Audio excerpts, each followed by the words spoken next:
On this week's show, the Georgia Southern Eagles try to snap their 0-4 losing streak as they'll host New Mexico State for homecoming. We'll preview that with interviews and analysis, and also have much more as we welcome you inside the Eagles' nest.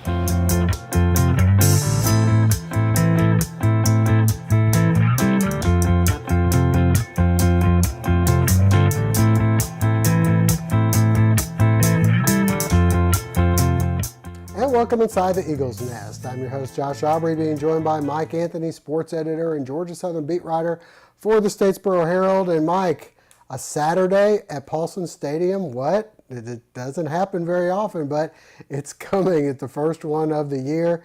It's homecoming at that, and they're going to be squaring off against New Mexico State. Seems like a while since the Eagles played at home because it was a Wednesday, 10 days ago, I guess, that they've played since their next game. And your thoughts on where they stand right now at 0-4. Do you find some help coming on the horizon as New Mexico State is coming up on Saturday? Well, you can say all you want about being relieved to finally have a Saturday game, maybe a little bit more normalcy in terms of preparation leading up to the game. But the truth of it right now is it doesn't matter whether it's normal, whether it's not. The one thing that's not normal is where Georgia Southern is right now, which is at the bottom of the standings. You mentioned the 0-4 record. Nothing really has gone right for the Eagles this year. Things that have gone right have been in very small spurts. You know, you look at some of the stats from last week's game against Arkansas State. The yardage is there. You have a big play there, but all in all, not able to put it all together. You turn the ball over yourself a few times. You aren't able to turn 5 turnovers forced by your defense into more than 7 points. That really comes back to hurt them, and it just seems like it's almost like the cartoons where there's a hole in the dam and they find a way to plug it up with one finger and then another hole opens up and it's too far away. And at the end, you end up with a boat full of water. And right now the Eagles are sinking a bit. Yeah, I mean, it is, you said 5 turnovers turned into only 7 points. It seems like every time something goes well for the Eagles, maybe 2 bad things happen. You know, you score a touchdown. You look like you get some momentum on the very next play. They throw a bomb for a touchdown and all that's wiped out, and your fans, you know, all of a sudden go from cheering to sitting on their hands again. And that has been the case for Georgia Southern throughout the season. It's one thing goes well, 2 things go bad. So hopefully they can turn that around. They've got New Mexico State coming in this week, and this is not your typical New Mexico State team. They do have a record of only 2-4, but they've been competitive in a lot of these games, played some pretty tough competition. Your Arizona State, your Arkansas, I mean, some bigger conferences, maybe not the cream of the crops, but they're averaging over 30 points a game, and their offense looks pretty scary. Yeah, New Mexico State, a veteran team. Last year, their defense, not very good at all. They brought pretty much all of them back, which could be a good thing or a bad thing. It seems like the guys that were coming back learned a little something in the offseason. They're playing marginally better. New Mexico State probably has one of the more dynamic offenses in the entire Sun Belt. You've got a perennial player of the year candidate in Larry Rose III at running back, and for the last couple of years, he's been the entire show on offense. Not the case this year. Some veteran quarterback play as well. They really spread out the field. That was an issue for the Georgia Southern defense last week.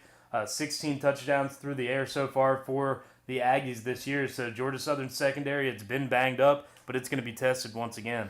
Yeah, they took Troy down to the wire, and Troy seems to be the top team as of right now. Troy and App probably in the league, so you know that they can do it. And if the Vegas bookmakers are any indication, you know, Georgia Southern once again an underdog at home. An underdog, and maybe by fewer points than you would think. The last I saw was around 8.5, and this is a New Mexico State team that last week didn't quite have Appalachian State on the ropes, but they were leading for a good chunk of that game before App State kind of took control in the final minutes.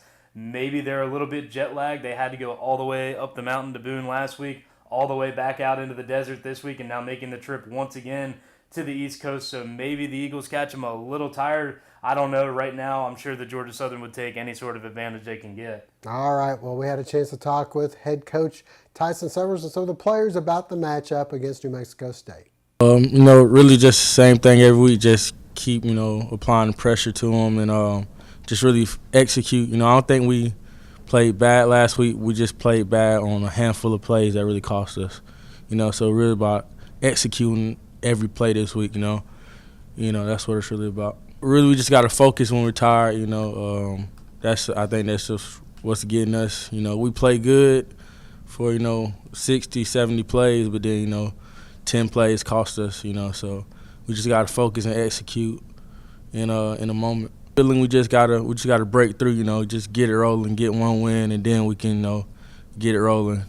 But nobody's down. We just keep on pounding, just trying to get a win. I said it when we got done with the game the other night. Tried to really focus on the encouraging things that are positives, and I do think that you continue to see our kids working very hard, continuing to see them play very hard, and again, those are positive things as they come out. Truthfully, as it is, right now, kind of the same things I've said to them.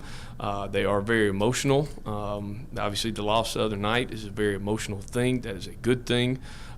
Because of how much it matters and how much they care. We are trying to make sure that we're improving with everything that we're doing, and I do think that you see that, again, with the offense having over, almost 500 yards of total offense.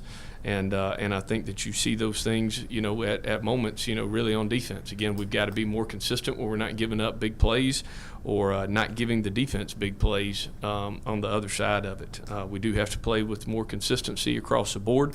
And bottom line is all those things, and once we get this thing turned and get a win, they're going to continue to kind of be the same things that we've heard. I don't want to say something that's going to come across as an excuse. We're 0-4. We ain't got no excuses. We're 0-4. We ain't got no excuses. We got to play better, and that comes down to me, and that comes down to making sure that what we're doing in practice is more fundamentally sound. That comes back to me making sure that we don't have injuries from the practices that we do have. That is trying to be tough while still trying to be disciplined at the same time. And again, those are things that I have to be able to monitor and manage all the time.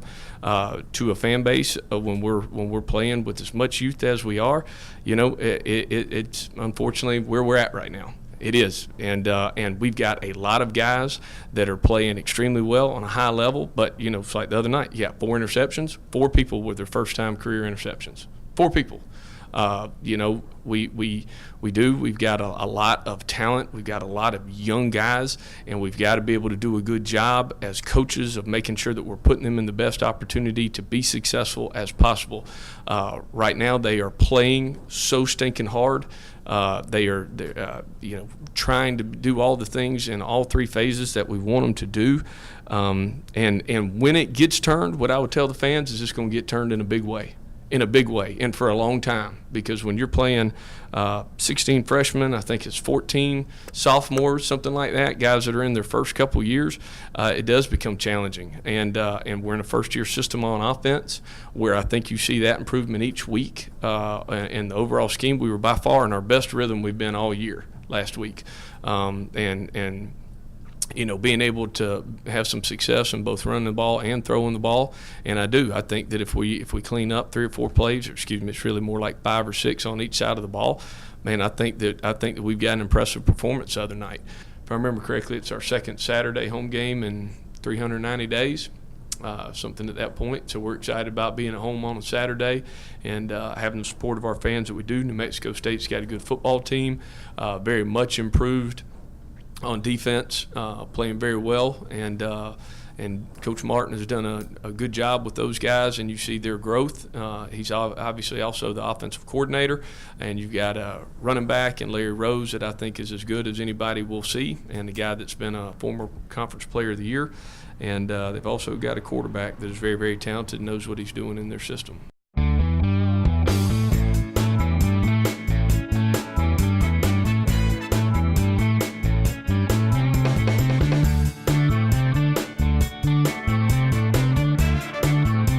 Hey, Miss Thompson, everything's fine. It's going to be no problem. I'll have you done in a few minutes.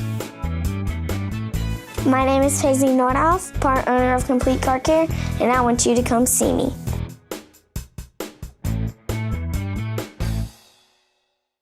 All right, Mike. Well, it's homecoming for Georgia Southern, and this is the time where we typically kind of see how we feel the game is going to break down. Your prediction on how the game will turn out here on Saturday. Well, I think that they might be in for a similar game that fans just saw last week. It seems like this Georgia Southern offense is taking some steps, definitely some improvement, a flash of a big player or two there. However, it's a young team that's not very consistent, which means you might have one or two good scoring drives. You probably aren't going to string them together. So it's going to fall to the defense to have a much better showing when they're playing from behind. That's only going to put more pressure on this offense. It's still trying to get its wheels going. So I think that Georgia Southern keeps it close early, but ultimately this is a very experienced New Mexico State team having a lot to play for, a team that's looking to find a home in a conference in the next couple of years after leaving the Sun Belt following this season. So they're out to prove themselves. I think that they use their seniors, their experience, and they're just a little too much for Georgia Southern in the end. I like it to be right about where that spread says. I see this being about a 28-20 game. Well, typically I've been on the other side of things where you've been a little bit more thinking it's going to be a closer game or Georgia Southern may even win. I haven't. And the New Hampshire game, I thought it was going to be a lot closer than most did. For some reason, I got a feeling Georgia Southern's going to come out on top in this game. I see it being a field goal late by Tyler Bass and the Eagles winning 34-31 in a fairly high-scoring affair. I think, if nothing else, I think they will cover that spread and be a close game. All right, well, Mike, before we go, let's talk about some other sports around town and around Georgia Southern. Soccer, men's and women. You've also got the volleyball team in action, and they just picked up a big win, and golf. And then a lot of fall golf, and Georgia Southern fares well up north. Yeah, everything in full swing right now, especially golf if you want to keep the jokes coming. But with volleyball, they're the team that probably has to really get it in gear. They're sitting at 2-4 in conference, a little bit of confidence with a win over Savannah State a couple of days ago. So hopefully they can use some of the momentum there. They've got a couple of home matches later on this week to try to get themselves back up to the 500 mark. As for soccer, you've got the guys we talked about last week, such a tiny conference schedule. They still don't play another conference game until next week. They dropped a tough one to Georgia State. They really would have put themselves in the driver's seat to win the outright regular season conference championship with a win there. Instead, they'll have a couple of away games this week in non-conference, then a long trip up to New York before finishing out conference play throughout the next 30 days or so. And then you've got the golf teams. The women's side having a rough go of it so far, but slowly getting better. And last year you saw in the spring was really where they made their hay. They really made some improvements over the winter break, one of those sports that has a fall and a spring season. So hopefully they can start to put some things together. But you mentioned the men's golf team, by far their best showing of the season up in Notre Dame. They got it before it got too cold up there in South Bend, but they went toe-to-toe with the tournament host, Notre Dame. They were the only ones under par for much of that tournament. They end up just a few strokes back, but a strong second place showing. And individually speaking, your defending Sun Belt Player of the Year, Stephen Fisk, ties for the low individual honors. All right, so congratulations to the Georgia Southern men's golf team, and hopefully they can keep things going here in the fall. All right, well, that'll wrap things up for now. For Mike Anthony, I'm Josh Aubrey. We thank you for joining us. Hope to see you again next week.